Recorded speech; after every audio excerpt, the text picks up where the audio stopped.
Hi everyone. So today I'm going to be talking about my new DIY macrame wall hanging pattern. This one I'm calling Straight Lines, and it is a nice, slim, sleek, minimal design that I think would be great in any space. I actually created the original one in early 2020, and I had quite a few people ask me to write a pattern for it, so I'm finally delivering on that. If you create this piece exactly as it is 10.5 inches wide and 44 inches long, and it's hanging on a 12-inch brass bar. If you're curious on what a DIY macrame pattern is, it is written directions step by step on how to create the piece on your own. And I write it from a beginner's mindset, and I'm very cautious in my wording and just helping people to work through the pattern on their own, whether you're a beginner, intermediate, or advanced. So I committed to writing one pattern a month, which is something I wanted to do for many years. So for the first 15 days, the pattern is going to be available exclusively to all of my Patreon members. So this one is releasing on March 5th, and then it's available there from March 5th through March 25th. After that, it's going to be available on my website and in my Etsy shop. So if you're curious on what Patreon is, it is a platform that allows creators to make content that they believe their fans will appreciate. So for many years, I've had people ask me to write more patterns, and I'm finally committing to it. It is totally challenging me, but it is something I believe I should be doing. So this is my second pattern. And if you are curious, or if you're interested, you can check out my Patreon account. I do have memberships at as low as $5, and that is to get one DIY pattern delivered to your inbox every month. And then it goes up from there. There's an opportunity to create community, to talk, to share our progress, share photos, and just be kind of immersed in a creative community. We also have one-on-one Q&As, and it's just a great platform and something that I am pouring my energy into. So please do check it out at patreon.com/ElsieGoodwin. My website is at elsiegoodwin.com, and you can also check out all of my patterns in my Etsy shop at reformfibers.etsy.com. So now let's get into the details. So today I'm going to share a few different things with you. I'm going to show you how to tie a vertical clove hitch knot in two different ways, traveling both from the left side as well as the right side. I'm going to show you what to do with the loose ends, and I'm also going to show you how to trim the piece. So this is a vertical clove hitch knot. One knot is two of these little pieces. So this is one row going this direction, and then one row of knots going from right to left. This is the back of a vertical clove hitch knot. So I just tied this row standing on the back of the wall hanging. You can also just turn your piece around as you're working. So now showing you the two different ways of tying the knots. So I have one loose working cord here. Now the first way of tying the knots, you would not be able to do tying from a spool of rope. You would have to use individual pieces of working cord.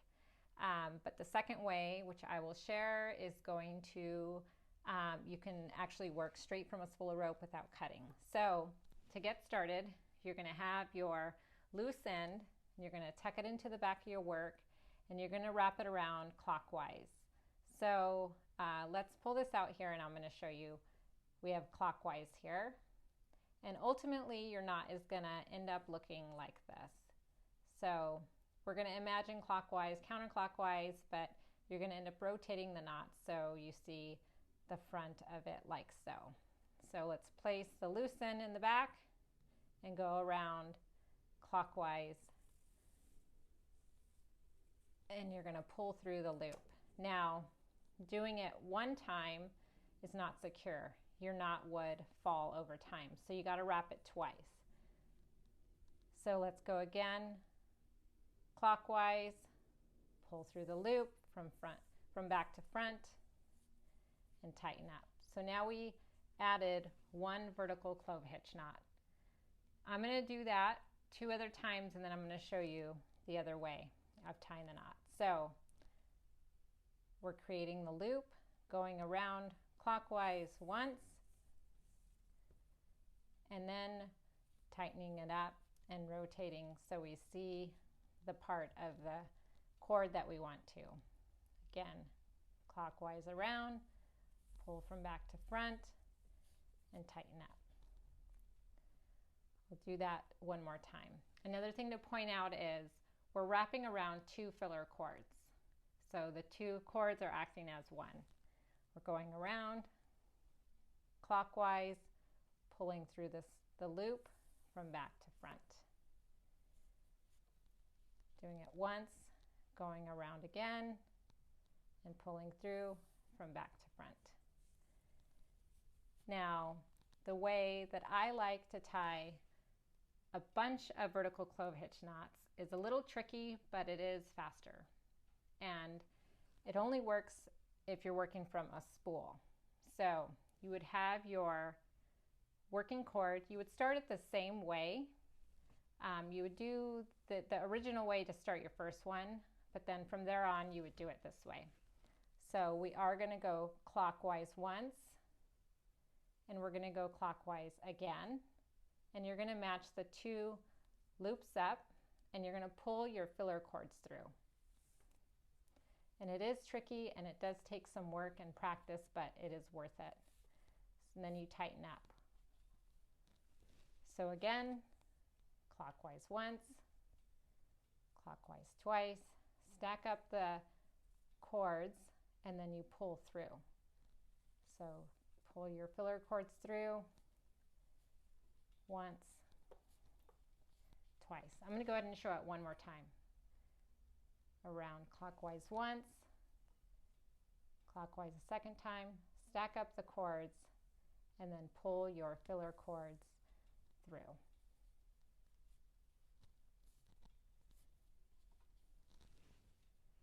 So now I'm going to show you going from the right to the left. I'll show you the original way and then the quicker way. So we have our loose end, leave about 4 or 5 inches, and you're going to go counterclockwise around, creating this loop, and then pull through from back to front. So starting is always tricky.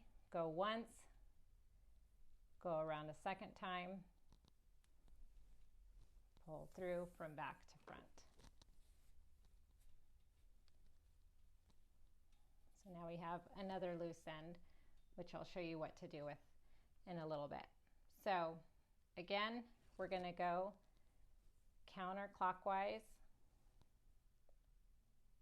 and we are going to go through pull through the back and go around. Counterclockwise once, pull through, counterclockwise again, pull through. I'll do that one more time to show you. So working cord goes behind the filler cords, and you're going to go around counterclockwise and pull through once, and then do that a second time. Tighten up. Now the way that I like to do a bunch of them is I hold my hand like so. So my thumb is down below, and I grab once, and I grab a second time, and that creates my 2 loops. So again, it is making a counterclockwise loop. So you can also go like that, do it once and then twice, and then you pull your filler cords through. I'm going to show you one more in real time. Actually, I'll do it slower. So we have your working cord here. Grab it like so, flip it once, and then do it a second time. Twice, so now you have your 2 stacked cords, and you're going to pull your filler cords through and tighten.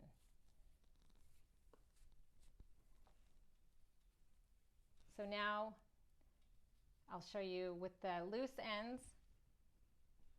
You would want to use a small set of pliers, and you would just tuck or weave into the back of your wall hanging. If the design is like this, then I just tuck into this row. That's the easiest. But you can also tuck into any of these knots. It takes just a tiny bit more time, but you can tuck into there as well if you'd like. And then you would just trim the loose end. And then I'll show you for measuring down, you would use a, flexible measuring tape.